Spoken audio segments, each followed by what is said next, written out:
Continuing to utilise my little Japanese style carousel, do that on the Velux on the left hand side of the opening for that, while I start to close up the left hand side of the roof with the tiles. I find it a lot more awkward working on the left hand side than the right hand side, because I'm very right-handed and right-footed. So had I ever played for Bolton Wanderers, I would have been on the right hand side of the pitch. So as you can see, I'm not quite as fluid when I'm working on the left hand side, getting these tiles in place, plus everything sort of the opposite for me. So stacking stuff on my left foot, stacking the tiles on my left foot, so I can slowly lay them out and work my way up. I just found it a wee bit awkward. Anyway, tiles. We're running out of tiles. All the tiles that were on the floor on the garden, they've all been used up now, and there remains maybe a couple of 300 within the loft space, which I'm still using. I've done an earlier video that will show me cleaning them up and stacking them onto my carousel, ready to access them from the outside. There's a heck of a lot of damaged ones, as I've said previously, particularly the redder coloured tiles.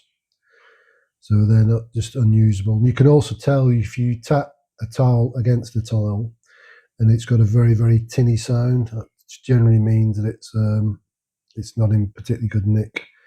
It's about to give way. The tone of the tile will indicate whether it's still sounding solid or not. A lot of them, when you tap them, either just fall apart anyway, or they just sound like they're very fragile. They feel like they're very fragile. You can literally tear them in two with your bare hands. So what I'll probably end up doing with those is crush them up and either add them to make a concrete mix, or just do something as an infill, because everything really will be reused. Whatever is not usable in its ordinary state, in its natural state, can be reused for other things. So I've got in the downstairs in the house, what used to be the guy's bedroom, because there was no upstairs space in the house, bizarrely enough, considering the roof's enormous. The floor level there is around about 15 centimetres lower than the floor in the main room. 15 centimetres being around about 6 inches if you're still imperial and not metric. And that needs to be brought up to the same level. I'll probably end up sort of laminating that entire ground floor, and making it one large room. There's videos of that also, where I've taken down a sectional wall, which was a mixture of large timber uprights and cob, or torchis as the French say, which is the mix of earth, lime, mortar and straw, which is an incredible system really. And I'm going to be utilising the same sort of stuff when I come to do the walls. Where I can get rid of the plaster, I'm going to get rid of the plaster boarding, and I'm going to try to use the more traditional method. And I can even reuse a lot of the torchis or the cob that's in the house already, that'll be coming away from other sections. The roof in the kitchen, I'm going to drop, and I'm going to have a vaulted ceiling in the kitchen. So there's going to be probably, I don't know, a quarter of a ton of torchis that I can scoop up and then remix with some fresh lime mortar to make a fresh batch, and infill some of the walls with that. And the same in what is currently the loft floor, which is quite an impressive system so you've got this 5 or 6 inches worth of cob, and then you've got on one side you've got the briquettes, the tomettes or the briquettes, which are laid across the floor, which I'll take up again to create some sort of uniformity upstairs, and I'm sure I'll be able to do something with the briquettes again possibly a little feature within the house. I'm not sure whether they would weather well or not outside. With there being they look like quite a soft clay, soft clay briquette. So do something with those. And then what we're talking about. So the continue on with the tiling and reutilising all the stuff that I can reutilise. I've got masses of old timber, old oak that I can rejig within the house. And as I said, when the ceiling's coming down in the kitchen, the ceiling was done probably maybe two decades ago because it looked relatively fresh for what it is. So they put a plywood on top of which is in the roof space, and between that and the plasterboard, which is visible from the kitchen, they then put some insulation. Not a great deal, to be honest. But at the time, the regulations weren't the same. It looks like about, I don't know, 4 or 5 inches of insulation that they put in there. But all the joists that have been running, the ceiling joists, they're all relatively new and in good nick. And also you've got the metal railing that they used for fixing plasterboard too. So very common technique now is to make the partitions using metal stud work. So you have the rails and the uprights, and they're fairly easy to join. You sort of clamp them together, and then you can add plasterboard to it. So all that will be coming out of the ceiling in the kitchen, and all that will be reused somewhere else within the house. So there's another bit of a saving there. And looking forward to seeing how much light gets thrown into the kitchen area once the ceiling is dropped. Because it's as I said many times before, it's quite somber when you walk into the kitchen. And it would be nice to throw a little bit more light into there, give it a more natural feel. Then what are we talking about next? We will talk about, there's 3 windows currently on the rear access, on the rear wall, rear elevation. One's for the bathroom and 2 are for the kitchen. So my ideas with in the kitchen area would be, rather than having the bathroom next to the kitchen, which again, because everything was all sort of on one level back in the day, it's nice to have which all the Americans call a restroom. It'd be nice to have just a downstairs loo and a basin, which is adjoining the kitchen. Obviously, it would be separated by doors, but I don't need to utilise the entire area which is currently the bathroom. So that would then open up, which would then mean you then have 3 windows, because they're not particularly big windows either, in the kitchen. You'd have a continuous run along that back wall for the units, or how I'm going to create the kitchen using the buffet that I bought from the French guy. In fact, the 2 buffets that I bought from the French guy, and again, whatever else I can find lying around in the barn. Trying to give it a unique feel, the kitchen.